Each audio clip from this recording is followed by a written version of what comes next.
Don't want to call Suitcase Jake. Ain't They gonna probably happen. gave him a new pair of shoes when they hired him because they knew he was going to put them on and walk right out of it. Yeah, exactly. You know? Exactly. Yeah, that's when you go to Holland and buy him some wooden clogs. Hey, speaking of cars, okay, since we're talking about cars, what do you think about this deal? If you guys don't know, man, we're based out of Tulsa, Oklahoma. If you're just tuning in. Tulsa, Oklahoma. Well, yeah. So what do you think about this Tesla business they're talking about? Yeah, man. Pretty soon, it's not going to be Tulsa, Oklahoma. It's going to be Tesla, Oklahoma. Yeah. Literally. Dude, I mean, you talk about the city buying into something and getting on Elon Musk's dick. Holy shit. 10,000 jobs. Yeah, dude. Yeah, you guys, okay, so at our fairgrounds here, like oil has always been a big part of Tulsa history. We have, what do you think the driller is? 30 feet tall? 40 feet tall? Every bit of it. Yeah, we have a golden driller at our fairgrounds. It's a big statue.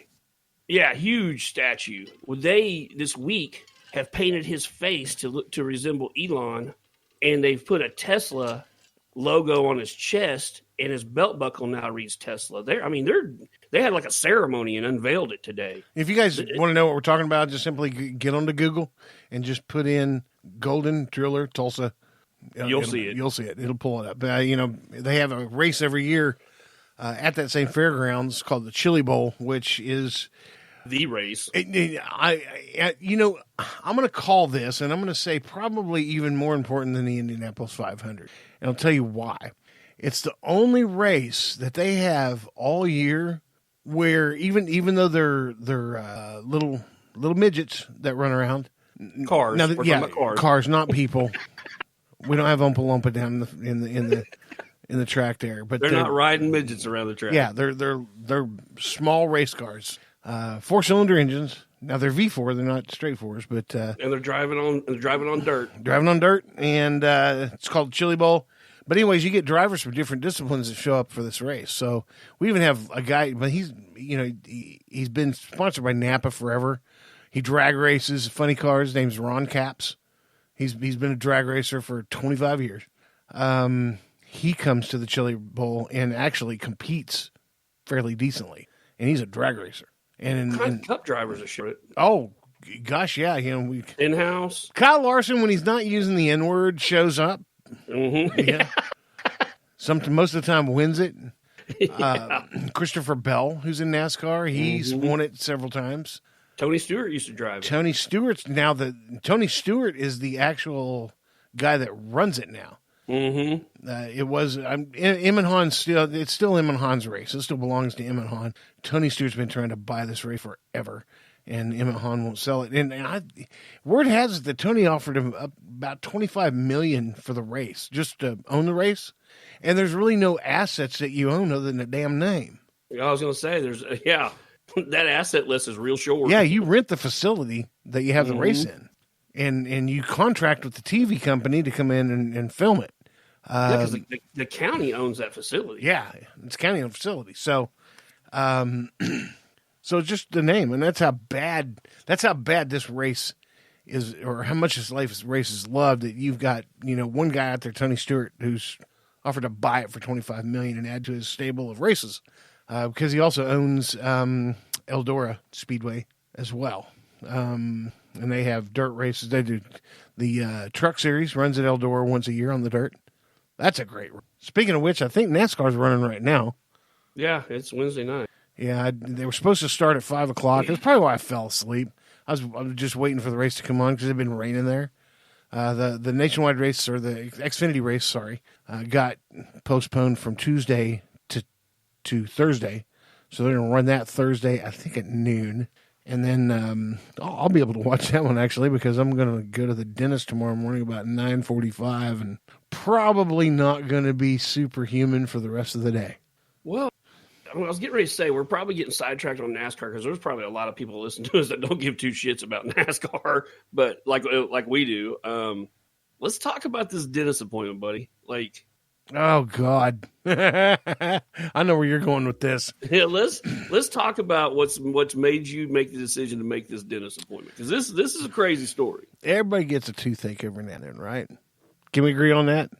Yeah, Donnie, back here in the booth, can you Yes or no? Sit down, Donnie. Sit down. That's just totally. You don't have to come out here and talk. I just want you to nod yes or no. All right. Even Donnie's had a toothache. Well, yesterday, I was driving along, minding my own business. My tooth's been kind of aching me all day.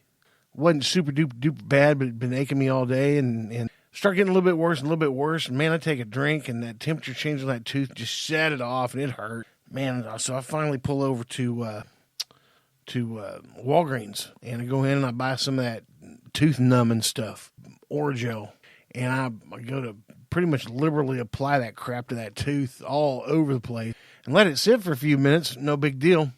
I'm kind of feeling, I can't feel my cheek up there, nothing. I'm moving my mouth around. I can't feel my cheek up there. Surely that thing's numb. And I was thirsty, man. I've only been taking sips for, it had been setting this tooth off. And I was kind of thirsty. So I go to take a drink, and I just purposefully take a normal drink, not one that I've been kind of crutching along and trying to keep the liquid away from that tooth. I took a normal drink. Well, I shouldn't have done that. No. Tables turned. The tables turned. No, yeah. It was April 1st. I had just died, and apparently hell was right next. And I'll tell you why. Because I felt a pain. I've had kidney stones. I've been punctured by foreign objects. I've felt a flash of heat beyond anything that you can imagine. But I have this one thing in a little bitty part of my head that gets my attention enough that I immediately move over to the right, get off the road, hold the brake down, and put it in park. Because I'm now experiencing the intense worst pain I have ever had in my life. Absolute worst pain I've ever had in my life.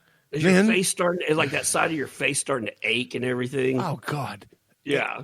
And just thinking about it, it's like, anyway. So breaks me out in sweat. So that's the last thing I remember. And then I wake up, and I'm pulled over the side of the road still, motor's running. I know I probably wasn't out very long. I was out long enough that my toothache pain had lessened by about half.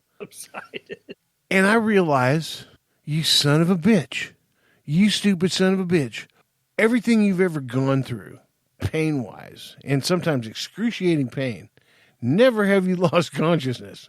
Tooth took you down. Tooth took me down, yeah. Body slammed me, and I was out. Thank God I had enough noodles to pull over and put it in park. Dude. You didn't have any clue when you took that drink that tooth was going to take you down, put you on your back, and teabag you. I would have gladly accepted teabagging, gone gay for just a little while, got my cleaver and taken off my small fingers. Little ones. I really, really, honestly don't use the wiener much anymore except to pee. So that's negotiable there too. But I will never have another pain like that, dude, ever again.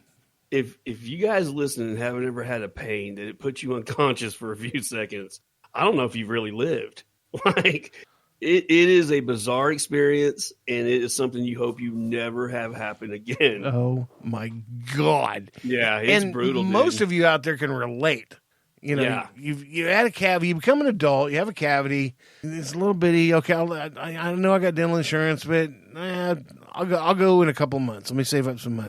And you never know. And you never go. And you let it pass by, and then all of a sudden that little hole's a big hole, and then the big hole all of a sudden becomes achy, and now you're stuck. What do you do? Well, if you're in my case, oh, by the way, when I called to make my appointment. I literally call on the side of the road before I even leave. You're like, this is a priority now. This has become priority one. Called my dentist and got an appointment, but she said, who's your insurance with? And of course I told her, and she asked my social, pulled me up in the computer so she can pull my record up. And so she pulls it up and she runs the insurance. She's like, well, this says you're not insured. And I was like, yeah, we went to a different plan, blah, blah, blah. And so I pull out my card, and it's my health card, my insurance card. but it doesn't seem to have anything dental on it. And she was like, well, I really need to get that number. I said, go ahead and make the appointment. At this point, I don't give a shit how much this costs. Don't care. If I have to rob a bank, I will see you on Thursday. Exactly. If I have to pretend like I work for the fire department and have worked there for quite some time and have probably had an activity of maybe robbing a couple of banks, yeah, I'll do that. I will never experience this pain ever again. Let's use that to segue into that story. This That's is exactly the best why I did that. I mean, yeah, this is the best local story we have right now. We have a local Tulsa fire captain that was arrested yesterday, which would have been Tuesday this week, for robbing 2 banks.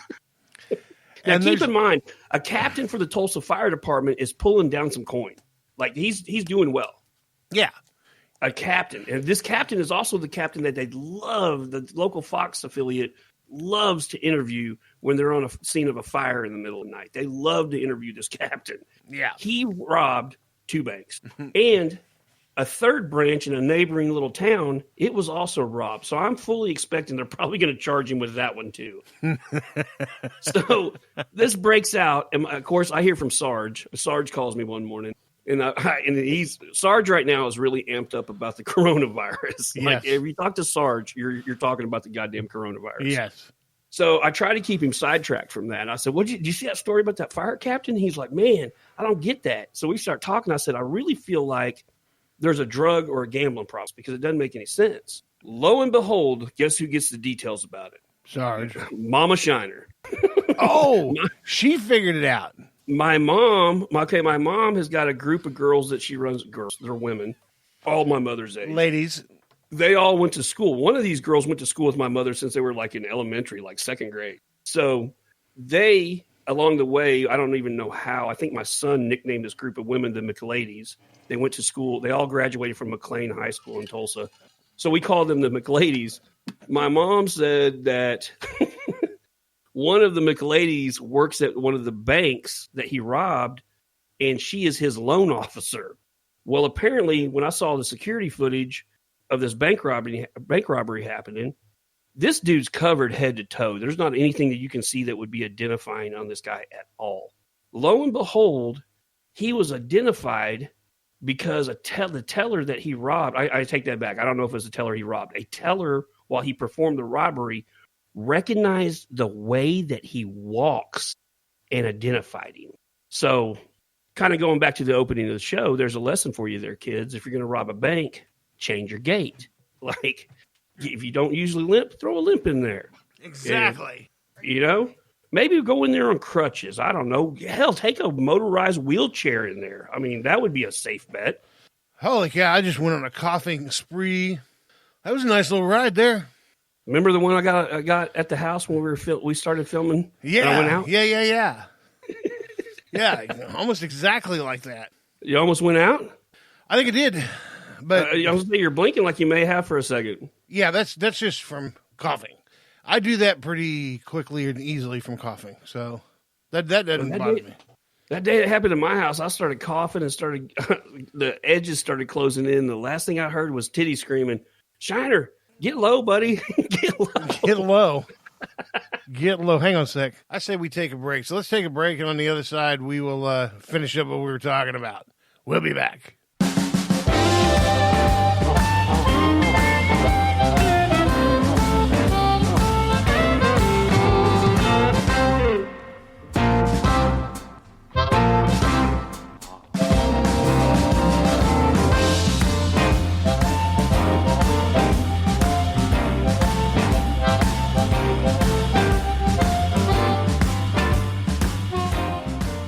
All right, so we are back. Now let's go back to what we were talking about. This guy gets he gets his cover completely blown by somebody there who recognized the way that he walks. Like, who would have thought, dude? I don't get it. I'll give it to the teller that identified him. That's a perceptive young lady, right there. I mean, or now that I think about it, how funny did he actually walk that it was so unique? Well, that's what I'm wondering. And I'm also wondering if you have a really good defense attorney, they might be unless he's copped to it when they interviewed him. You might be able to beat that.